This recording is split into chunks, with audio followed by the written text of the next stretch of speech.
খুব সাধারণ ও প্রয়োজনীয় সবজি।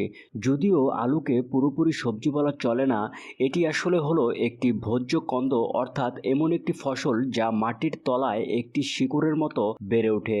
আলু খাদ্য হিসেবে বেশ সুস্বাদু। বাঙালিরা আলু দিয়ে নানা রকম তরকারি রান্না করে থাকে। আলু একদিকে যেমন সস্তা, তেমন আলু অত্যন্ত খাদ্যগুণ সম্পন্ন। আলুতে রয়েছে প্রচুর পরিমাণে ফাইবার, মিনারেল ও ভিটামিন, যা মানুষকে সুস্থতা দেয় ও নানা রোগ প্রতিহত করতে সাহায্য করে। আজকাল যদিও অনেকেই কম কার্বোহাইড্রেটযুক্ত খাদ্য খাওয়ার জন্য আলু খাওয়ার পরিমাণ কমিয়ে দিয়েছেন, কিন্তু বৈজ্ঞানিকভাবে প্রমাণিত হয়েছে যে আলু খাওয়ার নানা রকম উপকারিতা রয়েছে। তাই নিয়মিত পরিমাণ মতো আলু খেলে আপনি বিভিন্ন ধরনের উপকার পাবেন।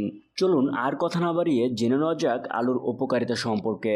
মহিলাদের মাসিক হওয়ার ঠিক আগের মুহূর্তগুলিতে মিষ্টি খাওয়ার একটা প্রবণতা তৈরি হয়। আলুতে রয়েছে সঠিক পরিমাণে প্রাকৃতিক মিষ্টি পদার্থ, ফাইবার ও অ্যান্টিঅক্সিডেন্ট, যা ওই সময়ের মেজাজ খিটখিটে হওয়ার থেকে মুক্তি দেয়।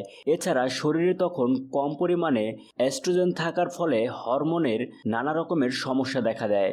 এই সময়তেও আলু খাওয়ার উপকারিতা স্বাস্থ্যের জন্য প্রবল।